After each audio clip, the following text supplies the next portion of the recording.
Satu hari datanglah seseorang menghadap kepada Rasulullah Sallallahu Alaihi Wasallam. Yang datang ini, kalau istilah sekarang, biang okem. Datang dia menghadap baginda Rasul. Sesampainya di sana, dia bilang, "Ya Rasul, bagaimana? Saya ini mau masuk Islam, boleh apa tidak?" Boleh. Lalu dia mengucap 2 kalimat syahadat. Setelah selesai mengucap 2 kalimat syahadat, dia berkata lagi, "Ya Rasul, saya sekarang sudah masuk Islam." Bagus.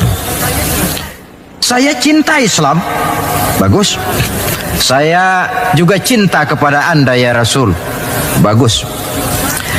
"Cuma saya juga cinta kepada dosa ya Rasul.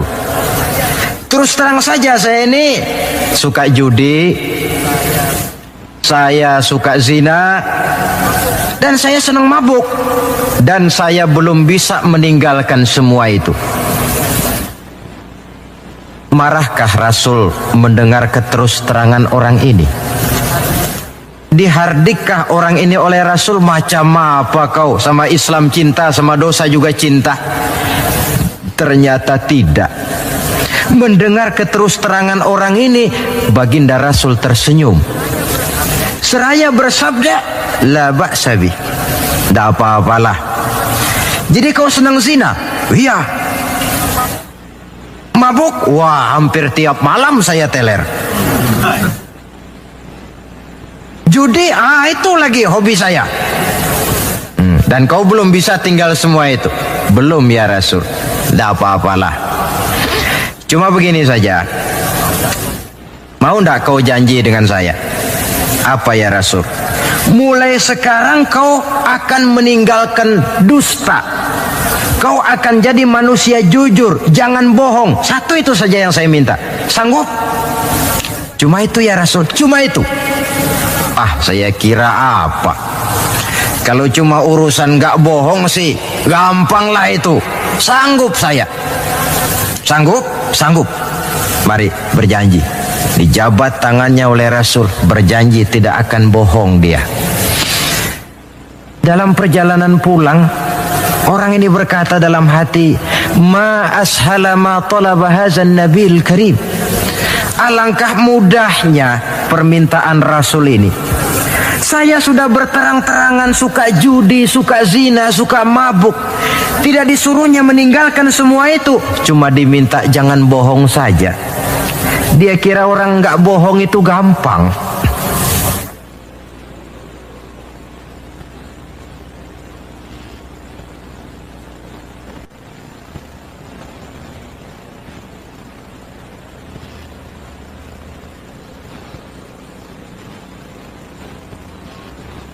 Padahal, saudara, Nabi Ibrahim itu satu hari pernah nangis. Allah tegur Ibrahim, "Kenapa nangis kamu ini?" Kata Nabi Ibrahim, "Ya Allah, bagaimana saya tidak nangis? Saya ingat-ingat Nabi Adam itu dosanya cuma 1, tidak boleh makan buah khuldi, dia makan. Kau begitu murka, kau usir dia dari surgamu. Saya ini ya Allah, seumur hidup saya pernah 3 kali bohong.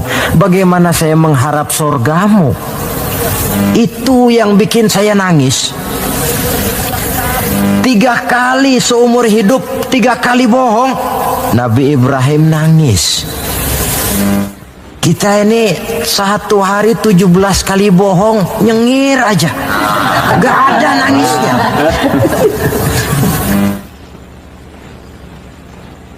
Saudara hadirin, demikianlah orang ini pulang ke rumah dengan satu anggapan dalam hatinya bahwa apa yang diminta oleh Rasul adalah sesuatu yang mudah. Lalu hari-hari pun berlalu, berganti dengan minggu, minggu pergi, datanglah bulan. Sampai pada suatu hari ketika orang ini sedang berjalan, dia melihat seorang perempuan dengan paras yang cukup cantik. Datang syahwatnya. Rupanya orang ini termasuk kelas tegangan tinggi juga.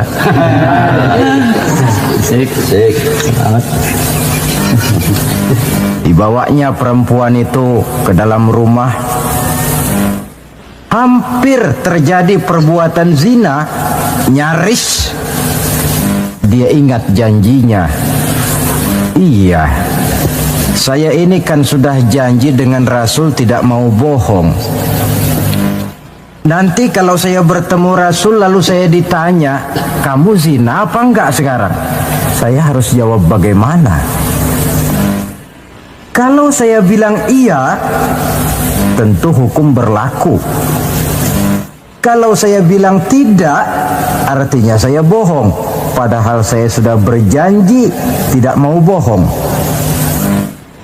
Peranglah antara bisikan iman dan bisikan nafsunya. Ternyata kemudian bisikan iman ini menang. Tidak jadi dia lakukan perbuatan zina itu. Lain waktu dia melihat sesuatu yang indah menawan, terdetik dalam hatinya mau mencuri. Sudah dia ulurkan tangan hendak mencuri itu, ingat lagi, saya sudah janji dengan Rasul tidak mau bohong. Kalau satu hari saya bertemu beliau ditanya saya kau mencuri apa tidak? Bagaimana saya harus menjawab? Saya katakan iya, tentu hukum berlaku. Kalau saya bilang tidak, artinya saya bohong.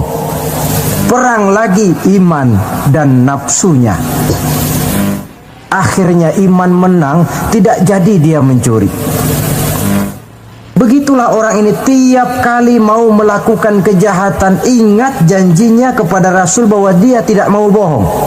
Sampai akhirnya dia tidak pernah jadi melakukan berbagai macam kejahatan. Paling akhir dia datang menghadap Rasul, ya Rasul sodakta, ya Rasul Anda benar. Kenapa? Yang Anda minta cuma satu, jangan bohong. Tapi rupanya itu pokoknya ya Rasul. Saya ternyata tidak berkutik. Sampai paling akhir dia menjadi salah seorang sahabat yang terbaik dari baginda Nabi. Sebab apa?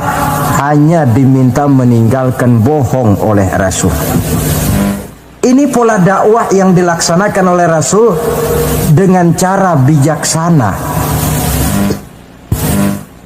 Processingnya melalui tahapan yang sesuai dengan kemampuan orang. Contoh lain,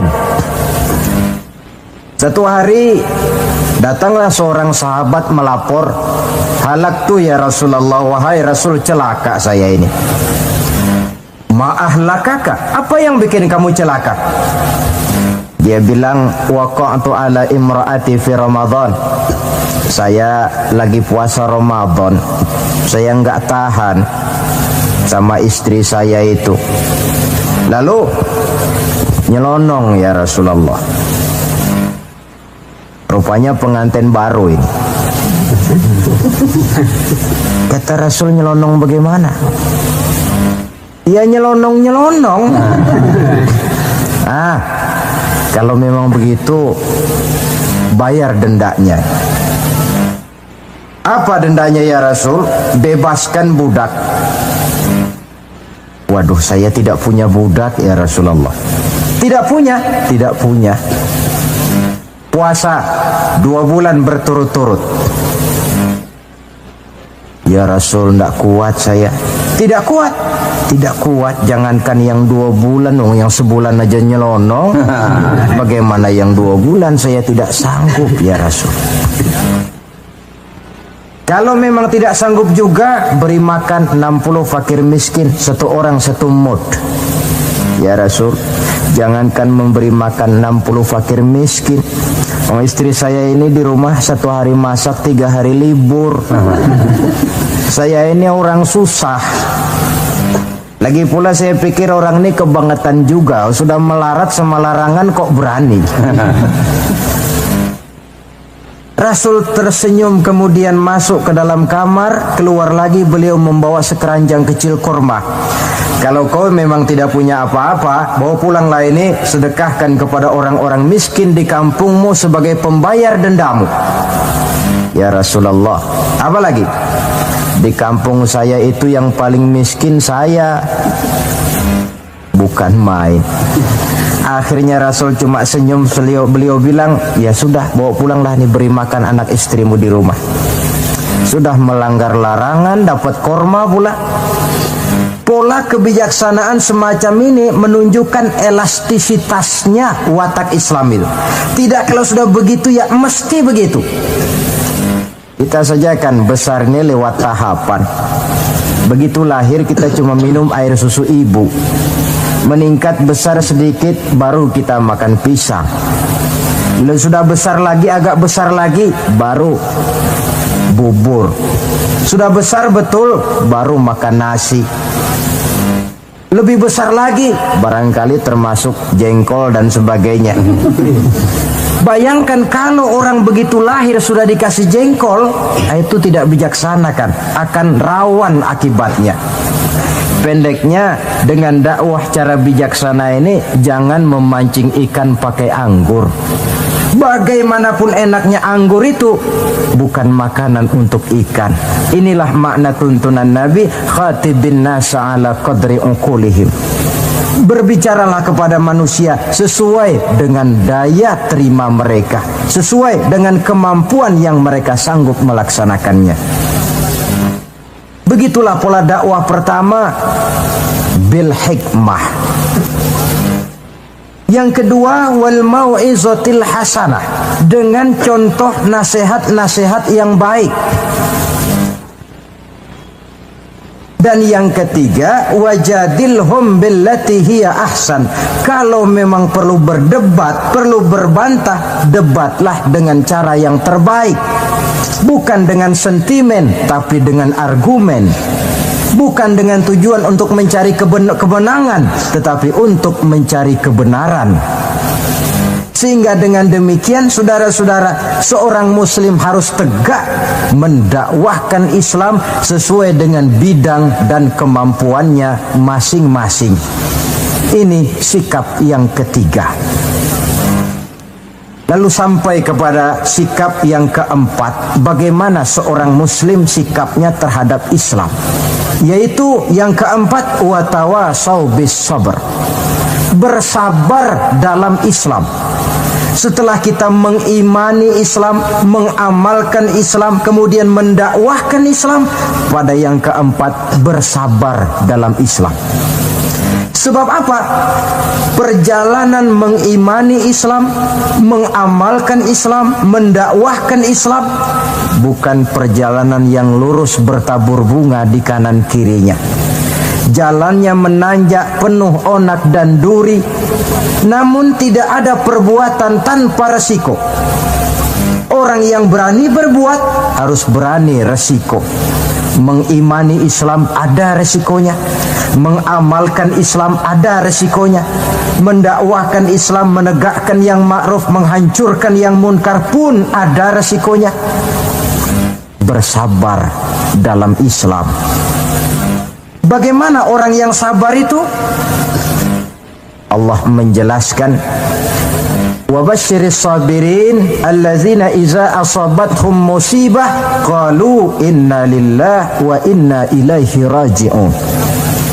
Orang yang sabar tidak lain adalah orang-orang yang kalau mereka mendapat musibah, terkena satu kesulitan, kembali kepada konsepsi dasar inna lillahi wa inna ilaihi raji'un. Kami berasal dari Allah dan kepada Allah pula kami akan kembali. Bukan ucapan itu yang penting, tapi penghayatannya. Kalau pada satu saat misalnya kita harus melepaskan jabatan yang kita cintai, kembali kepada konsepsi inna lillahi wa inna ilaihi raji'un. Dahulunya pun ketika lahir ke dunia ini, saya tidak membawa jabatan apa-apa. Kalau satu saat kita kehilangan harta benda yang sangat kita sayangi, kembali kepada konsepsi dasar. Dahulunya pun waktu terlahir ke alam ini saya tidak membawa apa-apa. Inna lillahi wa inna ilaihi raji'un. Di belakang itu lalu baik sangka bahwa musibah, kepahitan dan penderitaan hidup bagaimanapun pedihnya, di belakang itu tentu mengandung hikmah. Cuma barangkali mata kita saja yang agaknya kurang terbuka untuk menelusuri hikmah di belakang itu. Lalu timbul semacam protes. Kenapa kesulitan yang datang menimpa saya? Padahal saya mengimani Islam, mengamalkan Islam, mendakwahkan Islam. Kenapa mesti kesulitan yang saya hadapi? Timbul protes dalam hati. Padahal hikmah di belakang itu tentu ada. Dan setiap muslim menghadapi bagaimanapun besarnya kesulitan, dia harus tetap husnuzon, baik sangka kepada Allah, dengan satu keyakinan di belakang setiap kesulitan mesti ada hikmahnya. Dahulu ada seorang petani, dia selesai bekerja di ladang, istirahatlah dia, tidur di bawah pohon beringin. Di sebelah pohon beringin ini ada pohon labu. Sambil tidur-tiduran dia berpikir, kalau saya lihat-lihat Tuhan ini tidak adil, katanya. Masa pohon beringin pohonnya besar, buahnya kecil. Lalu pohon labu pohonnya kecil, pohonnya kecil, kok buahnya besar. Ah, Tuhan bukan arsitek ulung ini. Tidak adil ini.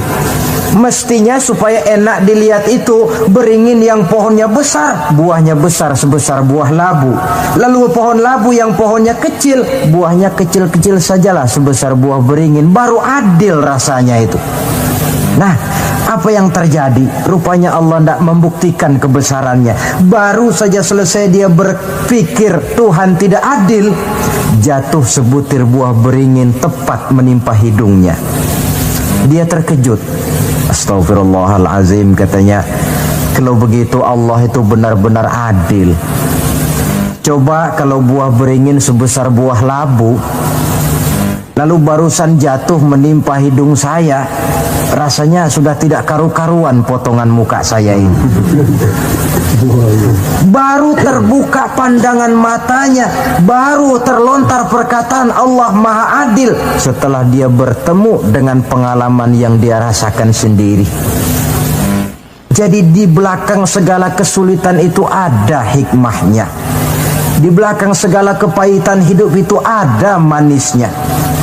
Maka Allah membimbing kita bersabar dalam mengimani Islam, mengamalkan Islam, dan mendakwahkan Islam. Konsepsi kesabaran kembali kepada satu keyakinan, semuanya datang dari Allah, semuanya pun bakal kembali juga kepada Allah. Kita bisa hidup, berbuat banyak, menjadi ini dan itu, berusaha segala macam lantaran kita hidup. Kita hidup ini lantaran ada roh dalam jasad kita. Ruh ini pun sebenarnya kita bukan hak milik mutlak, cuma sekedar hak pakai saja. Kapan waktu diambil oleh si sang pemilik mutlak, tidak ada kekuasaan kita untuk mencegahnya. Yang paling vital macam itu pun tidak ada kemampuan kita mempertahankannya. Apalah lagi yang menempel dalam hidup seperti harta, jabatan, dan lain sebagainya. Roh saja kita sudah tidak mampu mempertahankannya. Saudara hadirin yang berbahagia, maka keuntunganlah yang akan diperoleh bagi mereka yang sabar, tabah, ulet, dan tahan uji, menghadapi segala macam ujian dan cobaan di dalam dia mengimani, mengamalkan, dan mendakwahkan Islam. Barangkali orang bertanya, kenapa sih kok orang-orang yang beriman saja yang kelihatannya banyak sekali diuji? Nah, itulah yang masalahnya memang. Justru yang beriman yang diuji. Lagi pula kalau tidak ada imannya, yang mau diuji apanya dong? Tidak ada. Dalam logika sehari-hari jelas saja yang ulangan itu anak sekolah. Kalau tidak sekolah, kira-kira ulangan apa tidak? Tidak. Kan tentu tidak. Mau naik kelas berapa? Mau sekolah saja tidak. Justru yang beriman itu yang diuji, yang hidupnya mengimani Islam, mengamalkan Islam, mendakwahkan Islam. Makin tinggi kualitas iman, makin berat cobaan dan ujian itu. Sehingga Allah menjelaskan, ahasiban nasu ayyutraku ayyakulu amanna wa hum la yuftanun. Adakah manusia menyangka mereka akan dibiarkan saja mengatakan amanna, kami mengimani Allah, kami mengimani Islam, wa hum la yuftanun, padahal mereka belum diuji lebih dahulu. Artinya, jikalau kita sudah berani berkata saya iman kepada Allah, saya mengimani Islam dengan sepenuh keyakinan, siap-siaplah menghadapi cobaan dan ujian. Dan yang namanya cobaan ini tidak selalu yang berbentuk susah. Wa nabluukum bil khairi wasyarri, kata Allah, kami akan coba, kami akan uji kamu dengan yang enak dan dengan yang tidak enak. Jadi bukan cuma sakit cobaan, sehat juga ujian. Bukan cuma miskin ujian, kaya pun cobaan. Tidak punya uang, cobaan. Banyak uang, ujian. Tapi kan belum pernah kita dengar ada orang bilang, Pak, saya lagi diuji oleh Allah. Kenapa? Uang saya lagi banyak, Pak. Belum ada orang berkata macam begitu. Kalau sudah bangkrut, pailit, nah barulah dia merasa diuji Allah. Dan dalam kenyataan banyak orang lulus ketika diuji dengan kemiskinan, tapi gagal berantakan setelah dia dicoba dengan kekayaan. Banyak yang ingat Allah dikala dia sakit, dan manakala dia sudah sehat, Allah pun dilupakan. Ketika miskin dia hamba Allah, setelah kaya pindah menjadi hamba harta. Ketika dia orang biasa, dia hamba Allah. Naik pangkat, punya jabatan, pindah budak pangkat, budak jabatan. Tidak sesuai lagi antara ucapan dan perbuatannya. Baik, barangkali kita bercermin dari kehidupan seorang nabi, yaitu Nabi Ayub alaihi salam. Beliau ini orang kaya. Iblis itu paling tidak senang kalau ada orang baik.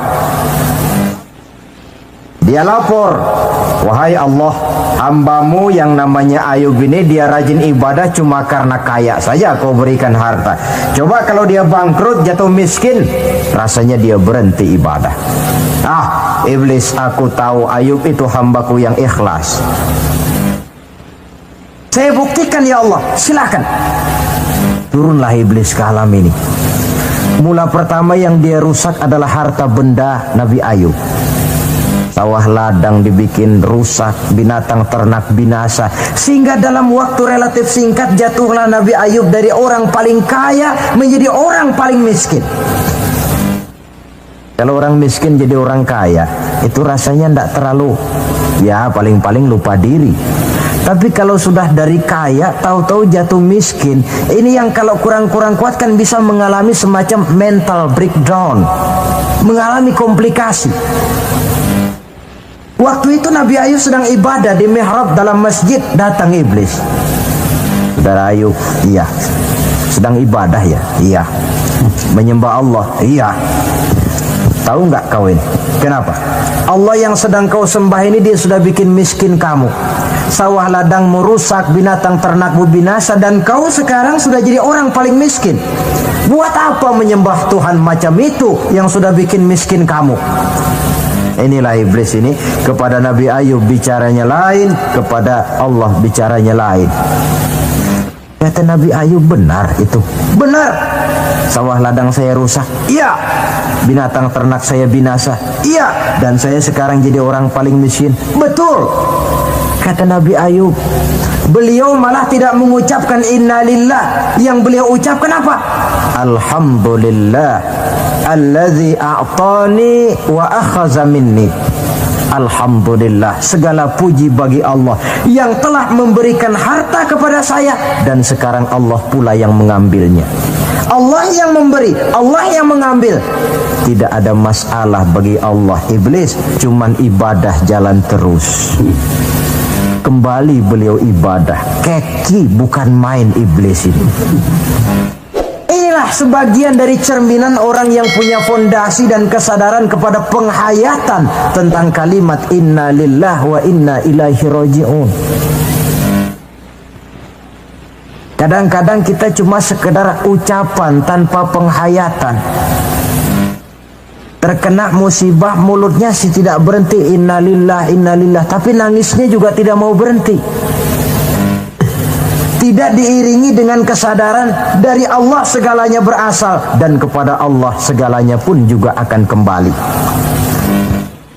Nah, kalau sadarlah kita bahwa tidak ada satu perbuatan tanpa resiko, dan resiko dalam mengimani, mengamalkan dan mendakwahkan Islam merupakan sesuatu yang indah, yang kalau kita hadapi dan kita modali dengan sabar, tentu buahnya akan nikmat kita rasakan dalam perjalanan hidup ini. Tanpa kesabaran, maka boleh jadi usaha kita pun akan sia-sia. Bukankah Imam Ali karramallahu wajhah pernah mengatakan, haqqun bila nizamin yaghlibuhul batil binizamin. Kebenaran yang tanpa nizam, tanpa kesabaran, tanpa taktik dan strategi, dapat dengan mudah dihancurkan oleh kebatilan yang menggunakan taktik dan strategi. Tentu kita menginginkan nilai-nilai Islam ini tegak di masyarakat, tapi ini merupakan processing yang bukan seperti orang makan pisang. Hari ini dimakan, hari ini kenyang, dan hari ini juga kadang-kadang bisa keluar lagi.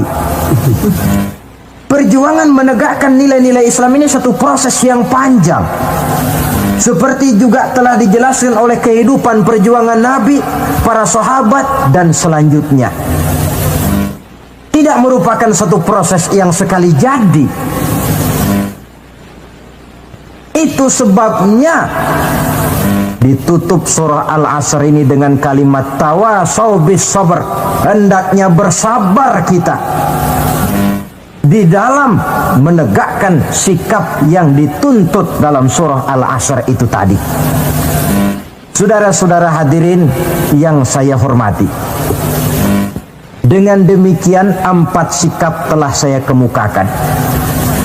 Dari 4 sikap ini ternyata seorang muslim dituntut untuk menjadi pengiman Islam, pengamal Islam, dan pengawal Islam, dengan motif sabar sebagai landasan daripada perjuangan kita mengimani, mengamalkan dan mengawal Islam dengan pelaksanaan dakwah yang sesuai dengan bidang dan kemampuan kita masing-masing.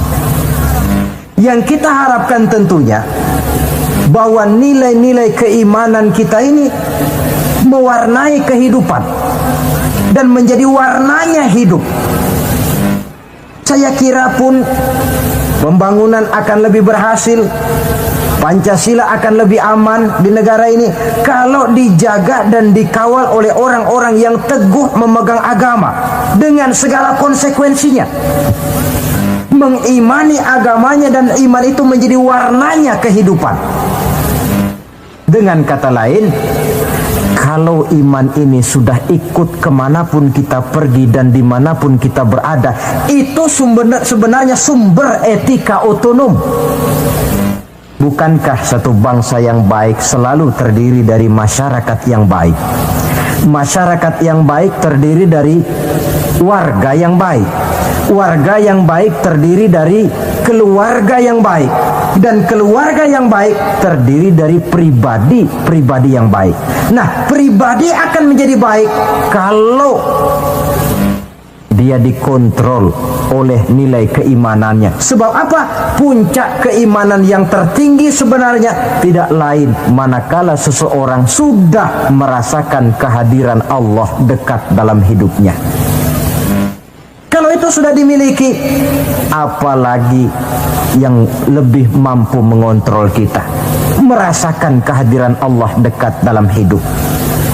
Sebab itu sebagai akhir, bawalah iman ini kemanapun kita pergi dan dimanapun kita berada.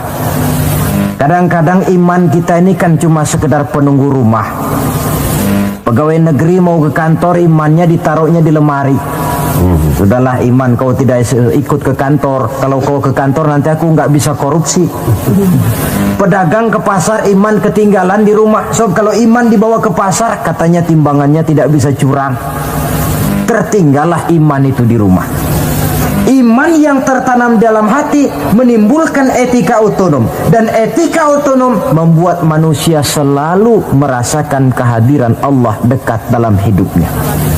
Kemana lagi tempat kita hendak melakukan kesalahan kalau Allah menjadi daya kontrol yang paling efektif di dalam kehidupan?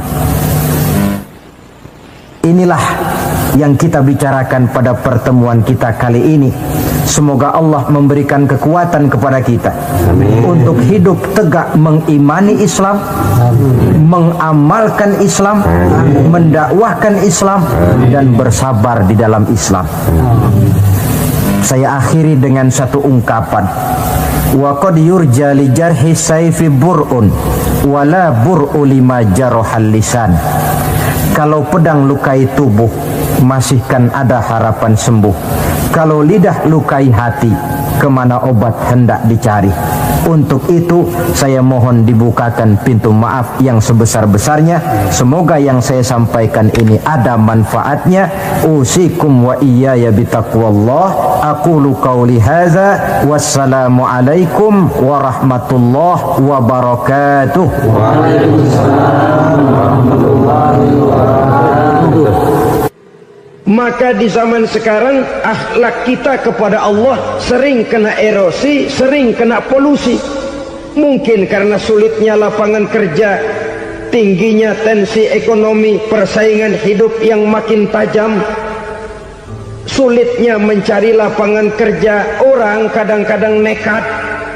Sedikit pertimbangan picik, pandangan, mudah melakukan potong kompas, sehingga terjadilah perbuatan-perbuatan yang memelencengkan akhlak kita kepada Allah Subhanahu wa ta'ala. Kadang-kadang terjebak mempercayai selain daripada Allah. Kadang-kadang terjebak di dalam mengagungkan yang selain daripada Allah lebih dari yang seharusnya. Terkenalah akhlak kita kepada Allah jaringan-jaringan erosi dan polusi. Kufur sebagai lawanan daripada tauhid merupakan sifat daripada orang yang tidak berakhlak kepada Allah. Bentuknya pertama bisa syirik. Syirik itu artinya meyakini ada Tuhan lain selain daripada Allah. Itu yang namanya syirik. Jadi percaya Tuhan ada, cuman Tuhannya kelebihan. Itu yang disebut syirik, dan itu merupakan cerminan dari akhlak yang rusak kepada Allah Subhanahu wa ta'ala. Berkeyakinan Tuhan lebih dari satu, berkeyakinan bahwa Tuhan itu beranak atau diperanakkan, atau mengagungkan sesuatu sama dengan Allah, atau menjadikan yang selain Allah sebagai tujuan akhir daripada perjalanan kehidupan ini, maka itu sudah terjebak kita dalam musyrik. Dan syirik satu dosa yang tidak berampun. Bahasa kasarnya, yang namanya syirik itu jenis bapak moyangnya dosa. Saudara-saudara, sebab itu saya pesan, kalau memang terpaksa, biasanya yang tinggal di kota-kota besar itu kalau tidak kepengen dosa kan susah. Kalau terpaksa harus bikin dosa, cari yang kecil-kecil saja, yang kira-kira taubatnya gampang. Umpamanya pulang sholat Jumat nukar sendal, umpama, yaitu jelas dosa. Tapi dosa yang taubatnya agak mudah. Jangan sampai terjebak ke dalam syirik, menyekutukan Allah. Kalau sudah menyekutukan Allah, Allah dimadu, murka benar Allah kepada kita. Innallaha la yaghfiru ayyushraka bih wa yaghfiru ma duna dzalika liman yasha. Allah tidak akan memberi ampun kepada orang yang menyekutukannya dengan sesuatu, tapi Allah mau mengampunkan dosa yang selain itu bagi orang yang dikehendakinya. Jadi orang-orang yang sudah terjebak syirik, menyekutukan Allah, meyakini ada Tuhan lain selain daripada Allah, meyakini Tuhan beranak atau diperanakkan, bagaimanapun baiknya mereka di dunia, bagaimanapun sosial jiwanya, bagaimanapun pemurah tangannya memberikan santunan dan pertolongan kepada orang lain, kalau sudah syirik, seluruh nilai kebaikannya akan tidak ada gunanya lagi, karena tidak ada tempat nilai kebaikan itu bergantung. Sedangkan kita berbuat baik agar diterima oleh Allah. Kalau Allahnya marah kepada kita, siapa yang akan menerima nilai kebaikan itu sendiri? Ini bentuk yang pertama. Yang nyata-nyata menyembah berhala, syirik.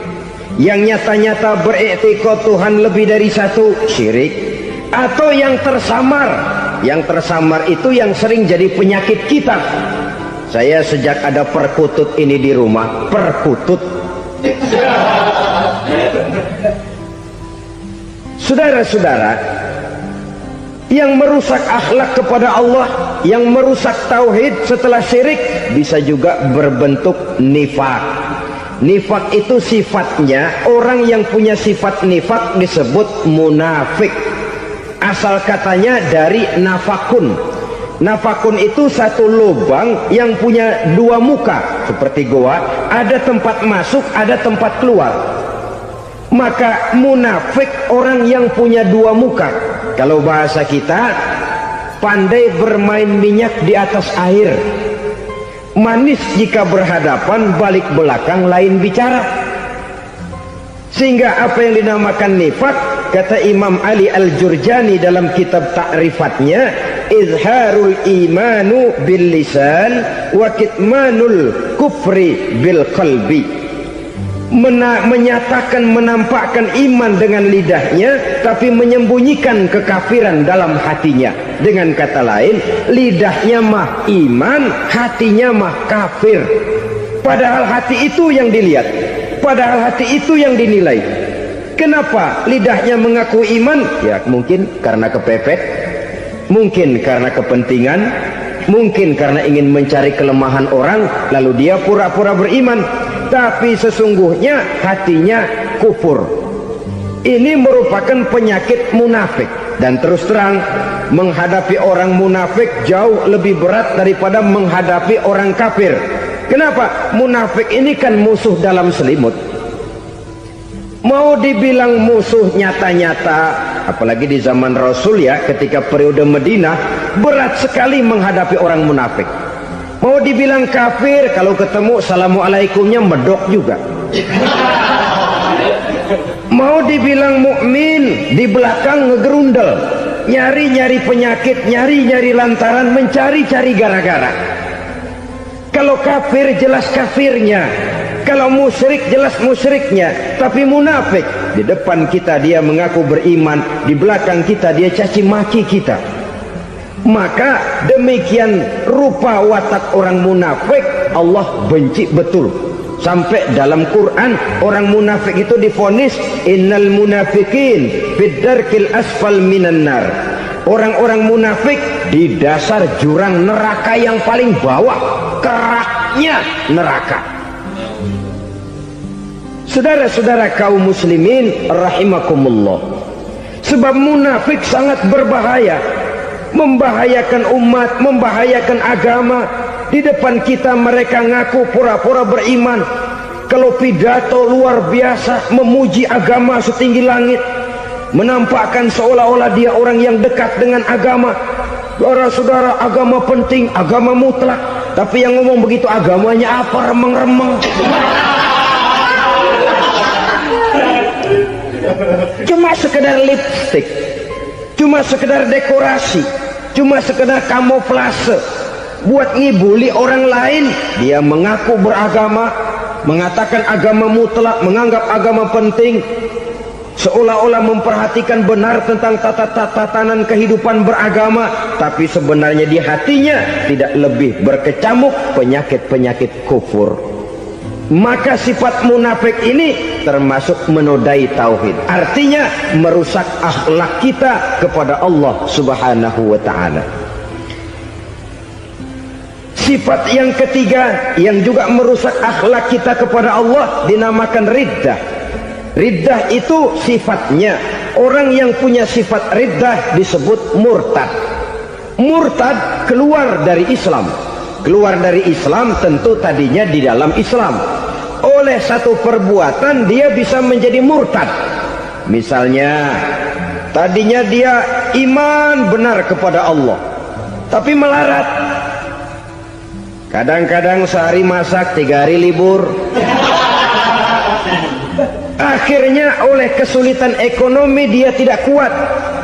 Ada yang menawarkan kebaikan, dibawain supermi, dibawain obat-obatan, diberikan beras. Goyah imannya, keluar dia dari Islam, ikut agama orang yang memberikan pertolongan kepadanya, memilih kesenangan sebentar dengan mengorbankan kebahagiaan yang kekal. Maka orang semacam itu riddah sifatnya, murtad orangnya, keluar dari Islam. Dan yang menyebabkan kita murtad bukan cuma orang nyata-nyata memproklamirkan diri keluar dari Islam tapi lalu mengikuti agama orang lain. Bukan cuma itu, mengakui ada Rasul lagi sesudah Nabi Muhammad bisa menyebabkan kita murtad. Mengingkari nikmat Allah bisa menyebabkan kita murtad. Meyakini semua agama benar bisa menyebabkan orang menjadi murtad.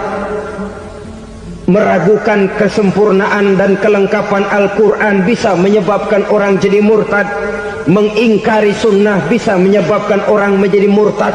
Banyak hal-hal yang bisa mendatangkan penyakit riddah dan membuat pelakunya menjadi murtad. Dan ini menodai akhlak kita kepada Allah Subhanahu wa ta'ala. Itu tadi kufur iman, saudara-saudara. Nyata-nyata mengingkari Allah, baik dalam bentuk syirik, nifak ataupun riddah. Kufur yang kedua dinamakan kufur nikmat. Apa itu kufur nikmat? Sitru nikmatil mun'im au ya'malu fi mukhalafatil mun'im. Menutup-nutup nikmat Allah atau melakukan perbuatan yang menentang, bertentangan dengan kehendak yang memberikan nikmat. Jadi kufur nikmat pertama, nutup-nutupin Tuhan. Tuhan jalingin. Duit lu banyak amat, dari mana? Gua kerja. Lalu kerjanya nomor 1. Orang yang berakhlak kepada Allah, dia akan menjawab, kamu uangnya kok banyak, dari mana?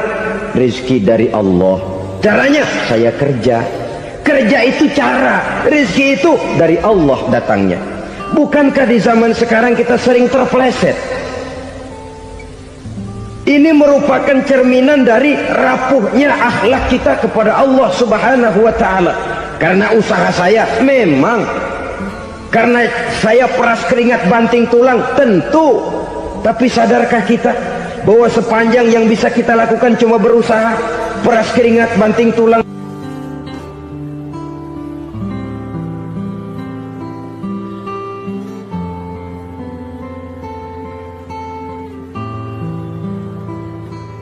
Soal rizki, soal jodoh, soal maut, kitakah yang mengatur? Kitakah yang menentukan? Subhanallah. Manusia sungguh tidak berdaya menghadapi 3 hal paling pokok ini.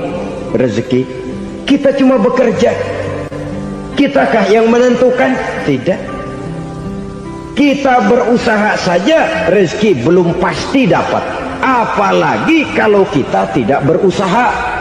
Jangan terjebak dalam fatalisme, belum perang udah nyerah. Emang dasar rezeki datangnya dari Tuhan, gak usah kerja, dan ntar juga kalau dia datang. Dari mana datangnya? Kerja saja belum tentu dapat rezeki, apalagi kalau tidak kerja.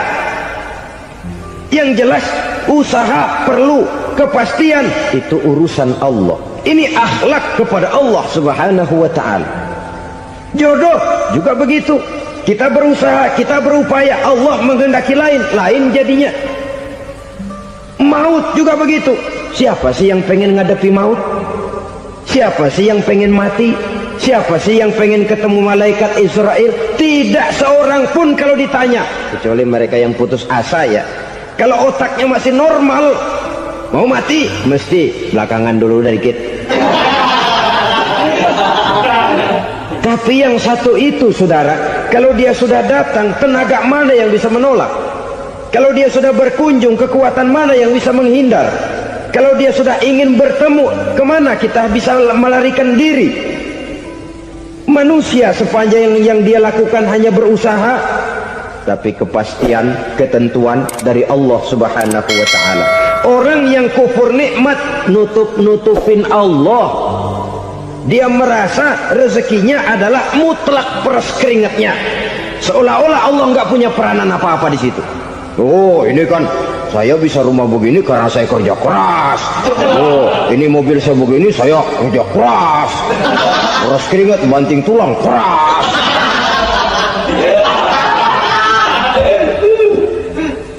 Saudara-saudara kaum muslimin rahimahkumullah, jadi menutupi Allah.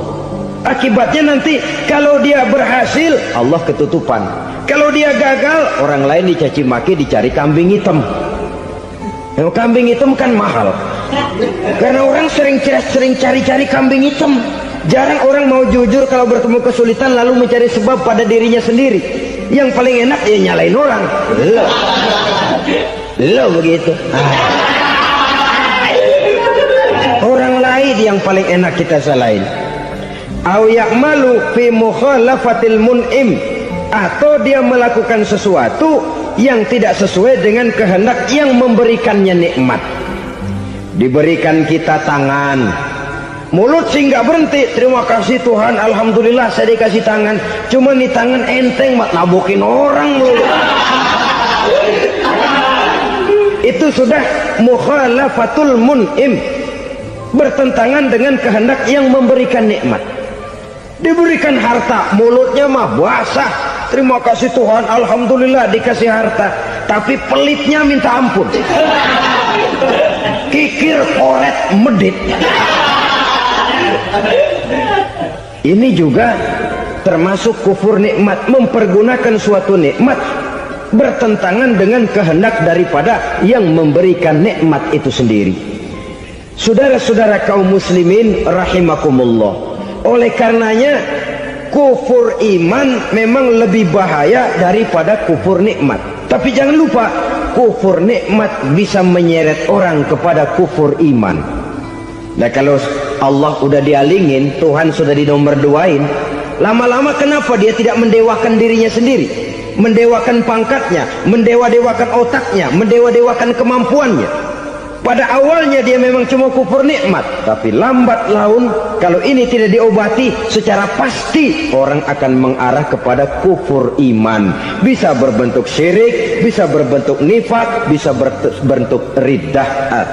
Saudara-saudara, oleh karena itu menjaga akhlak kepada Allah mutlak penting. Sebab apa?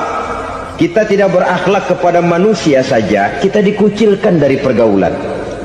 Kalau kita tidak berakhlak kepada Allah, dikucilkan oleh Allah.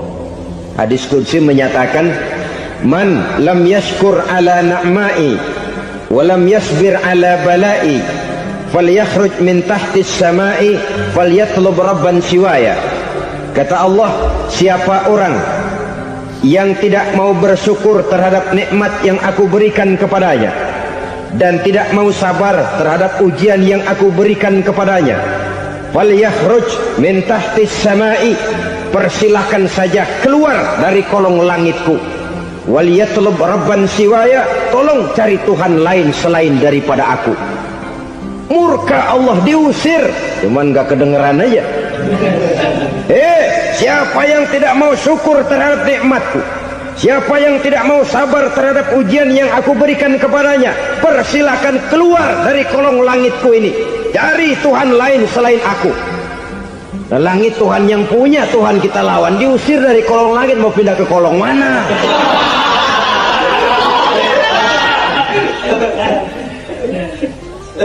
Jadi jangan merasa kufur nikmat kan enteng. Iya, kelihatannya begitu, tidak sebahaya kufur iman.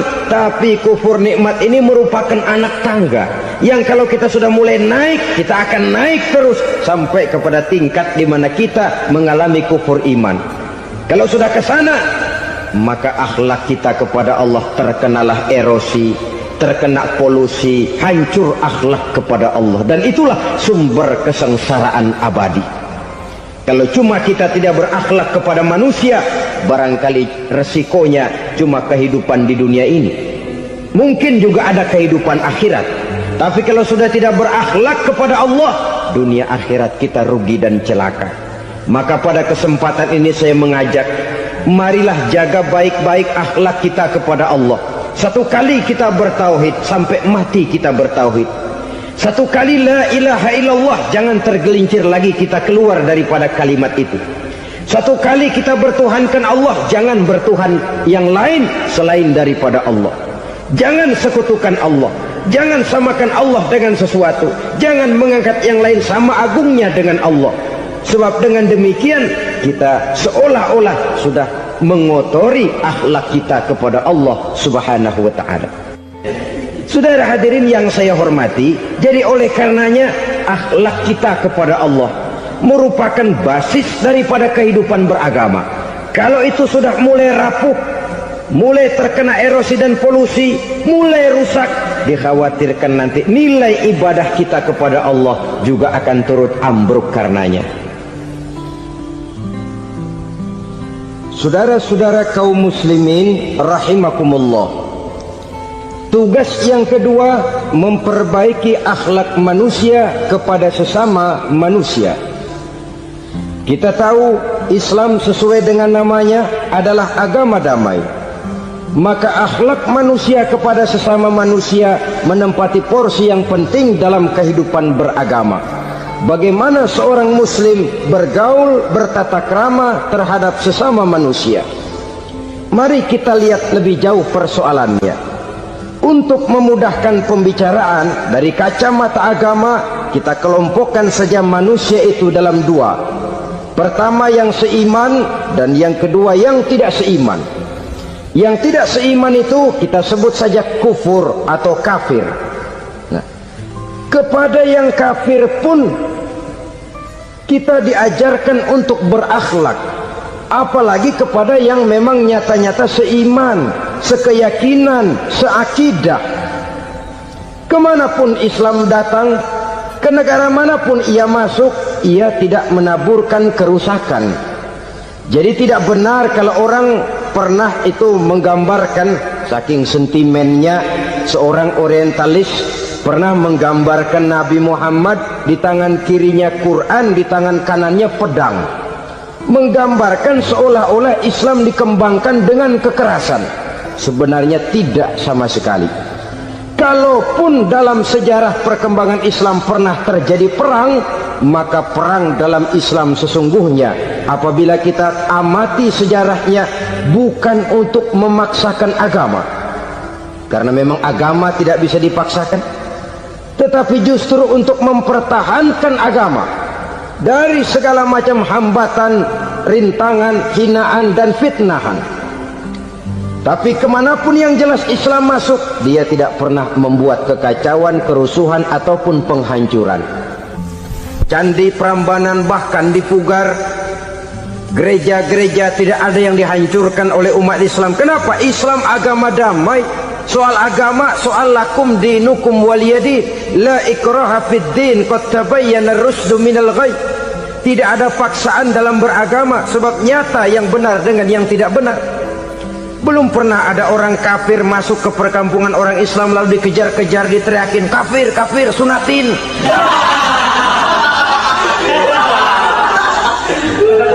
Belum pernah. Kenapa? Islam menghormati orang lain agama.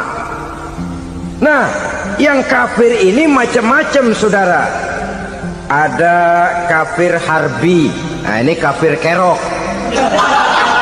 Ini kafir yang nyata-nyata memproklamirkan permusuhan kepada umat Islam, nyata-nyata mengganggu ketenangan umat Islam. Kafir yang seperti ini yang boleh diperangi. Misalnya kita mau sembahyang Jumat dijagain, nggak boleh sembahyang Jumat, getok palanya. Kafir harbi artinya tantangan perang datang dari mereka, bukan kita yang mulai, mereka yang buka front.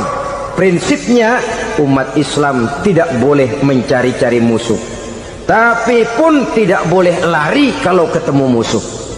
Musuh jangan dicari, ketemu jangan lari. Karena itu kesan seolah-olah umat Islam ini teroris, umat Islam ini destroyer, umat Islam ini sering menimbulkan keonaran, kerusakan. Sungguh satu fitnahan yang sangat keji. Umat Islam adalah umat yang cinta damai. Islam di masa perkembangannya masuki Eropa melalui Selat Gibraltar, Jabal Tariq, memasuki Spanyol. Islam tidak pernah meruntuhkan gereja, Islam tidak pernah membunuh orang-orang Nasrani. Bahkan Islam mewariskan peradaban dan kebudayaan yang begitu tinggi nilainya di bidang ilmu pengetahuan. Sampai ketika itu Barat banyak mengkaji ilmu pengetahuan dari dunia Islam. Buku-buku berbahasa Arab diterjemahkan ke bahasa Yunani, dipelajari oleh para cendekiawan di negeri Barat sana. Mereka mengambil manfaat yang banyak dari masuknya Islam ke Eropa. Sementara gereja tetap berdiri dengan megahnya.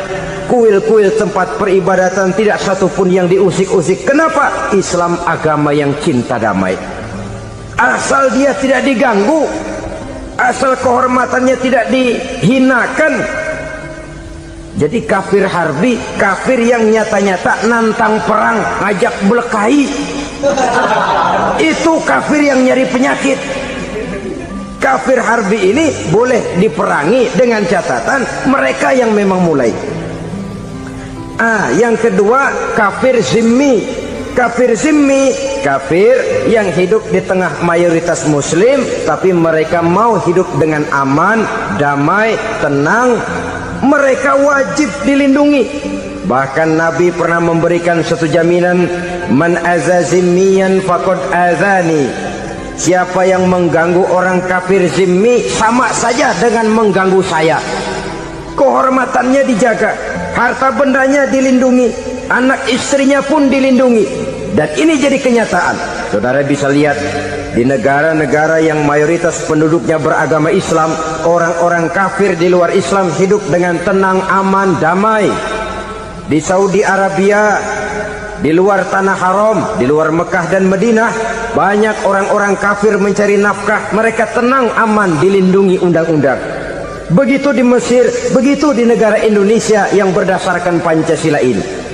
Kehidupan beragama menimbulkan gairah, rukun, tenang, aman, damai, sepanjang tidak saling ganggu, tidak saling usik, menghargai orang yang sudah beragama, tidak menjadikan penganut suatu agama sebagai sasaran dari dakwah agama lainnya. Saudara-saudara kaum muslimin rahimakumullah. Jadi memang oleh Al-Quran kita dianjurkan asyidda 'alal kuffar ruhama bainahum. Tegas kepada orang kafir, kasih sayang kepada sesama muslim. Tapi tegas bukanlah berarti marah-marahan, bukan berarti musuh-musuhan, bukan ngajaki perang. Tegas dalam arti punya garis tentang kehidupan beragama, lakum dinukum waliyadin. Soal kehidupan sosial, mari kerjasama. Bangun jalan, ayo rame-rame. Siskamling, mari bebarengan. bikin puskesmas, mari sama-sama. Tapi kalau sudah soal agama, itu tidak perlu ada toleransi agama. Yang perlu toleransi antar umat beragama. Kalau umatnya mau kerjasama silahkan, tapi tidak menyangkut soal ibadah. Jangan kerjasama di bidang ibadah. Itu kerjasama yang salah pasang, saudara-saudara. Sehingga dengan demikian toleransi adalah menyangkut kehidupan antar umat beragama. Sedangkan agama sendiri punya kapling yang nyata. Sehingga dengan demikian tegas kepada orang kafir dalam arti kita punya satu kepribadian, tidak ngambang. Enggak, lalu kalau ditanya orang, sebenarnya agama lu apa sih? Gua mah gimana musimnya aja. Agama pakai musim kayak rambutan. Akhirnya ya begitu, musim-musiman. Ke masjid kelihatan, ke gereja hayo, ke candi nongol, ke apa? Bingung malaikat bagaimana nyatetnya nih bocah ini. Di mana aja ada. Kita punya satu kepribadian. Saya Muslim dan garis saya ini, lakum dinukum waliyadin.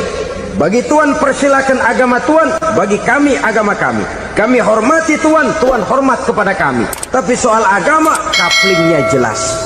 Kerjasama, mari urusan muamalah, bidang sosial. Yuk kita sistemling sama-sama dengan orang lain agama. Mari jaga kerukunan, kesatuan, persatuan, kekompakan. Perbaiki jalan yang rusak, mari sama-sama. Mendandani jembatan yang runtuh, mari sama-sama. Tapi sembahyang, kaplingnya lain-lain. Sebab Nabi juga dulu pernah ditawarkan begitu loh sama kafir jahiliyah dulu, Quraisy itu. Sudah Muhammad, sekarang begini saja, kita join aja daripada marah-marahan. Hari ini saya oke, menyembah Tuhanmu Allah. Besok gantian kamu menyembah Tuhan kita, Latta, Uzza, Manat dan Hubal. Turun, qul ya ayyuhal kafirun la a'budu ma ta'budun. Soal ibadah kaplingnya jelas, tidak boleh dicampur adukkan. Sebab kalau tidak, kita akan mulai kehilangan identitas diri. Dan disitulah krisis kehidupan keyakinan beragama dimulai. Dari krisis identitas. Hujan gede kan mulainya gerimis dulu. Di mana-mana ya gerimis dulu. Gerimis makin lama makin gede. Kita akan mulai dengan kehilangan identitas diri. Dari sana nanti kita malu mengakui keislaman kita. Kalau orang Islam malu mengakui keislamannya, ini kan ironi, menyedihkan. Ngakui Islamnya saja malu, menonjolkan keislamannya malu. Tidak ada rasa bangga beragama. Padahal ini modal dasar. Hanyalah dengan rasa bangga beragama kita lalu konsekuen. Bangga yang tidak konsekuen, wah pokoknya kan gua kan Islam, agama yang paling benar. Tapi hidupnya sendiri jauh dari tuntunan Islam. Itu bangga yang tidak beralasan, bangga yang tidak perlu dibanggakan sebenarnya. Kebanggaan yang membuat kita konsekuen dan dekat dengan kehidupan beragama. Jadi dengan demikian saudara-saudara, kepada non-muslim kita juga harus berakhlak. Bukankah ini sudah dicontohkan oleh Rasul? Bagaimana beliau disambiti orang di Taif, yang menyambiti malah didoakan. Bagaimana Suraqah mau membunuh beliau, malah Suraqah didoakan. Bagaimana Abu Jahal dan Abu Lahab saking mangkalnya. Ini Abu Jahal pernah gali lubang di kamarnya sendiri, di depan tempat tidurnya. Setelah dia gali lubang, ditutupin pakai keraras korma. Lalu dia tarik selimut, belagak meriang. Dia pesan pesuruhnya, bilangin Muhammad encangnya meriang. Pamannya sakit, minta ditengokin. Nabi dengan segala husnuzonnya berangkat nengokin. Abu Jahal dari balik selimut ngintip. Itu dia Muhammad, itu dia tuh. Dia tuh masuk Dani, masuk. Mulai di jalan, senang Abu Jahal. Terus dah. Begitu ke pelosok, masuk ke lubang, gue pendem terus lalu. Memang niatnya mau mencelakakan Nabi. Sudah tinggal beberapa langkah lagi Nabi akan berjalan ke arah lubang itu. Malaikat Jibril ngasih tahu, Muhammad, Abu Jahal pamanmu cuma pura-pura sakit. Di depan tempat tidur itu ada lubang sudah dia gali untuk menjerumuskan kamu. Sudah balik pulang. Balik badan Nabi. Sudah hampir mau melangkah, kakinya malah muter pulang. Abu Jahal yang lihat Nabi sudah hampir jatuh nggak jadi, balik pulang. Lupa kalau lagi sakit. Udah Muhammad buruan sini. Ke pintu dia kejar. Dia lupa sama lubang yang dia gali. Begitu dia kejar, dia yang kepelosok masuk ke dalamnya. Sejak saat itu ada pepatah, man hafara hufratan waqa'a fiha. Siapa yang suka nggali lubang, dia sendiri bakal terpelosok ke dalamnya. Jatuh dia ke lubang yang dia gali. Padahal ya paling banter 2 atau 3 meter paling dalam. Dari dalam lubang itu dia teriak-teriak, Muhammad, tolongin, pamanmu kecebur. Kasih tahu Muhammad, kasih tahu. Datang lagi lah pesuruhnya, Muhammad, pamanmu Abu Jahal kecebur, minta tolong diangkatin. Sudah diulur tambang, habis sambung lagi, nggak bisa sampai. Masa iya, cuma kamu yang bisa nolong. Apa yang dilakukan Nabi? Balik mau nolongin. Akhlak. Kita kalau ada orang gali lubang buat nyeburin kita, dia sendiri yang kecebur. Gorok gua kagak lemin loh. Mati sekalian dah. Nabi mah enggak, balik nolongin tuh Abu Jahal. Kenapa paman kecebur? Iya Muhammad, tolong, tambang udah diulur-ulur, sambung-sambung nggak sampai. Aduh kasihan paman nih, pegang tangan saya. Nabi cuma ulurin tangan, nyampe dipegang oleh Abu Jahal. Diangkat ke atas, nyampe atas. Apa kata Abu Jahal? Tambang bergulung-gulung gak nyampe, kamu cuma pakai tangan doang kok bisa Muhammad, hebat banget sihirmu. Mukjizat dia bilang sihir, udah ditolongin nyelak lagi, kan yang enak kita injak palanya. Orang dulu bilang wah katanya nolongin anjing kejepit. Udah selesai ditolongin malah yang nolong digigit. Saudara hadirin yang saya hormati, kepada orang-orang kafir kita harus berakhlak, menghormati mereka, tidak memaksakan satu keyakinan dalam batas-batas yang ditolerir oleh agama, yaitu pada masalah-masalah sosial dan muamalah. Itu kepada non-muslim, apalagi kepada sesama muslim. Baik akhlak kepada orang tua, akhlak kepada guru, akhlak kepada jiran atau tetangga, itu semua termasuk dalam akhlak kepada sesama manusia. Akhlak kita kepada orang tua, kadang-kadang kita orang timur ini ketularan orang barat. Engkongnya dianggap CS, salaman main kedet aja halokong, engkongnya bahalo di bengong. Saudara-saudara kaum muslimin rahimakumullah, akhlak yang tua kepada yang muda, akhlak yang muda kepada yang tua, kepada jiran dan tetangga, kepada sanak famili dan handai tolan, pendeknya kepada sesama muslim. Tetangga ada haknya, ada hak tetangga yang kalau kita berakhlak itu harus dipenuhi. Contoh kecil, kalau saya beli radio, itu saya dong boleh berpikir, ini radio saya beli pakai uang saya setel di rumah saya, sekeras-kerasnya ada apa sama orang lain? Radio gua, yang beli gua pakai duit gua, gue setel di rumah gue, ada urusan apa sama orang lain? Itu kalau menurut saya. Tapi tetangga sebelah saya kan bisa juga ngomong begitu. Mata gue yang ngantuk, gue tidur di rumah gue, kenapa suara radio lu masuk kemari? Ketika itulah lalu kebebasan saya nyetel radio dibatasi oleh kebebasan tetangga saya yang mau tidur. Ini sudah akhlak namanya. Umpamanya lagi ada Nabi ajarkan, iza tobakhta maraqatan fa'akthir ma'aha wa ta'ahad jiranaka. Kalau kamu masak sayur, banyakin kuahnya, bagiin tetangga kamu. Bukan bagiannya itu yang jadi soal, tapi akhlak kepada tetangga. Udah tahu tetangganya kelaparan, diseksa, goreng ikan asin, se-RW baunya ngayap,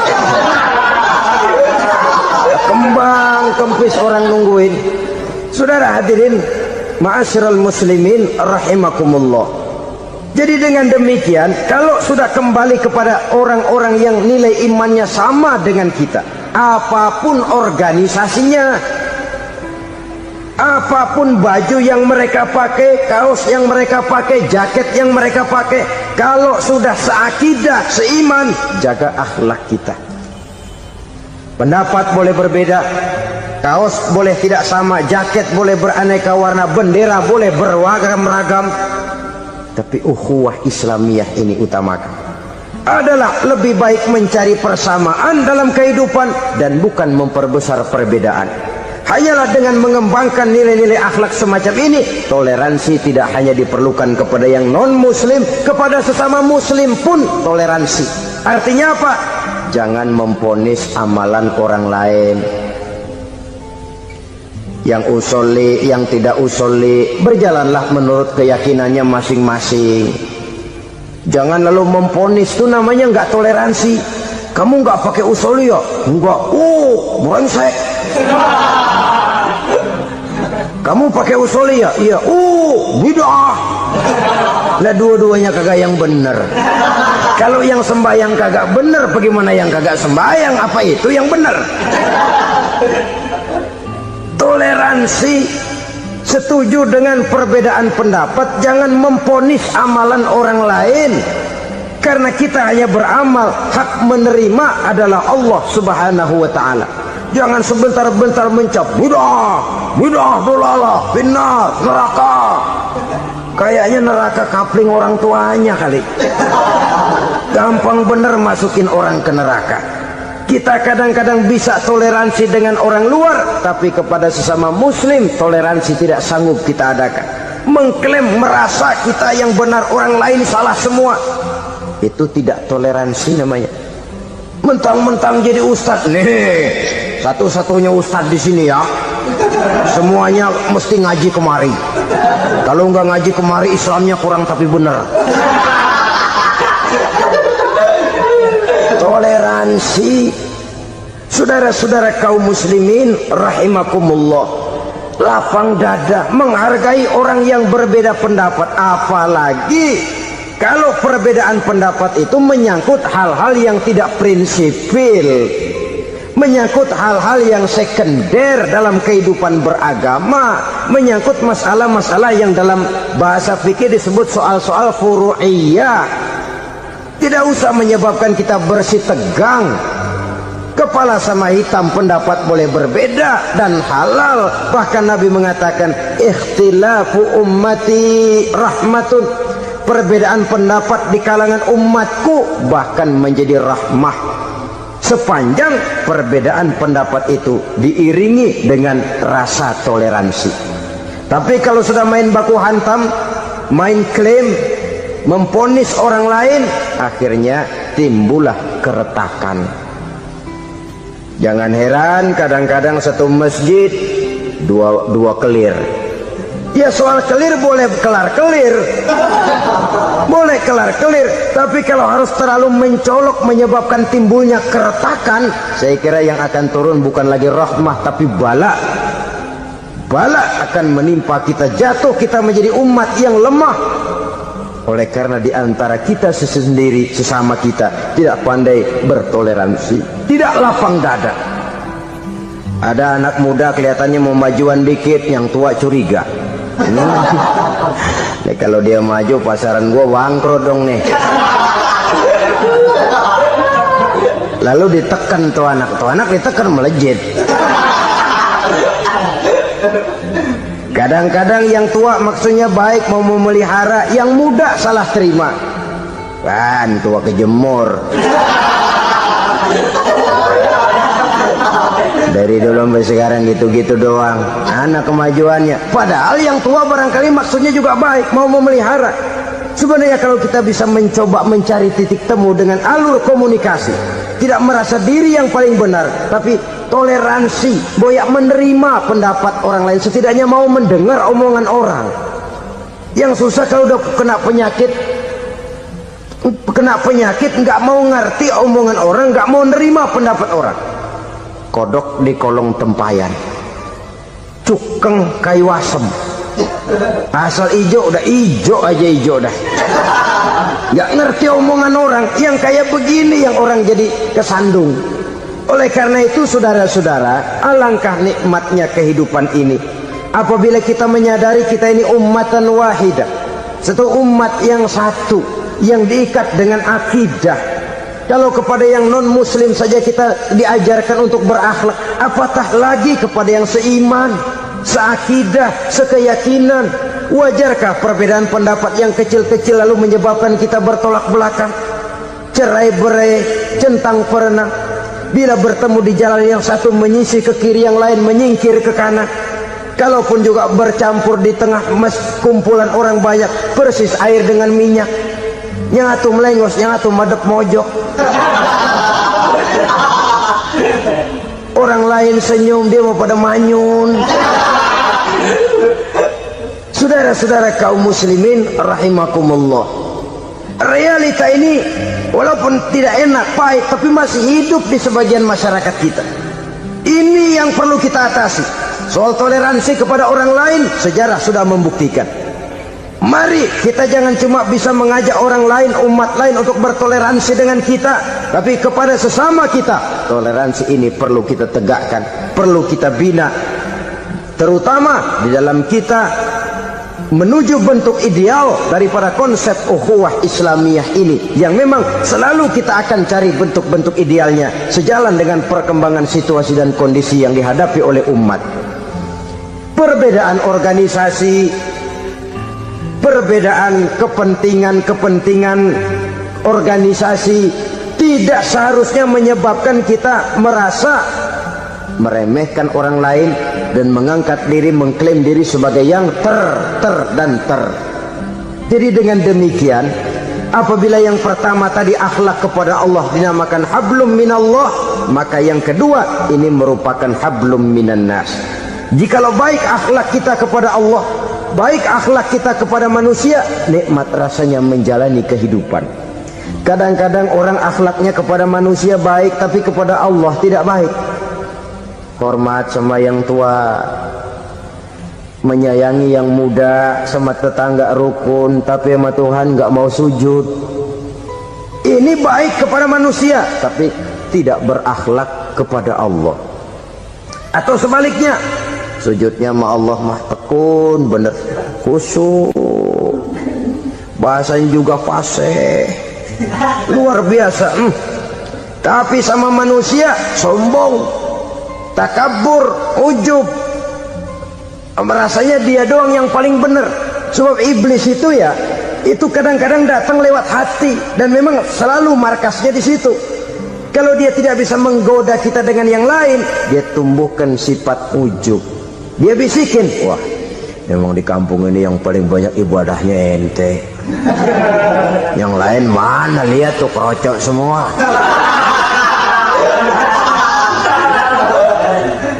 Lalu di hati orang itu tertanam sifat iya ya. Nah, tatkala iya ya, dia sudah terkena serangan iblis. Akhirnya apa? Orang lain diremehin. Asalnya nggak mau sembahyang aja diajak salaman dan najis aja dah. Ketemu juga mukanya ditekuk 4. Akhirnya bukan ngajak malah ngenyek, ngina. Lah orang dihina makin jauh, makin tidak tersentuh. Bukan cara itu yang diajarkan oleh Rasul. Bahwa orang tidak mau sholat, tugas kita mengajak. Soal dia tidak sholat, itu dosa dia kepada Allah. Saudara-saudara kaum muslimin, ujub disuntikkan oleh iblis ke dalam hati kita.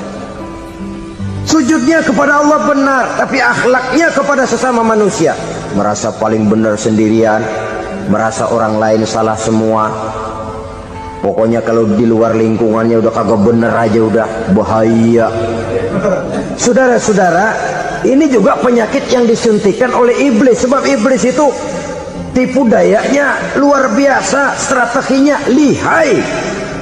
Makin tinggi kualitas iman, ya makin berat upaya iblis untuk menjerumuskan kita. Karenanya saya mengajak marilah kita bertoleransi, baik kepada non-muslim, lebih-lebih lagi kepada sesama muslim yang kebetulan berbeda baju, berbeda kaos, berbeda organisasi, lain bendera yang dibawanya. Tapi toleransi mari kita canangkan. Kita terikat oleh ukhuwah Islamiyah. 2. Yang ketiga, akhlak manusia kepada makhluk Allah lainnya di luar manusia. Saudara-saudara, dengan berakhlak kepada Allah, berakhlak kepada sesama manusia, berakhlak kepada makhluk Allah di luar manusia, baik flora maupun fauna, maka mudah-mudahan akan terciptalah satu ekosistem, satu lingkungan hidup yang membuat kita nikmat menjalani kehidupan ini. Inilah saja yang kita bicarakan pada pertemuan kali ini. Marilah kita membina nilai-nilai akhlak walaupun berat tantangannya. Sungguh lebih baik rakyat rendah yang berakhlak tinggi daripada pejabat tinggi yang berakhlak rendah. Karena nilai manusia pada akhirnya ditentukan oleh akhlaknya itu.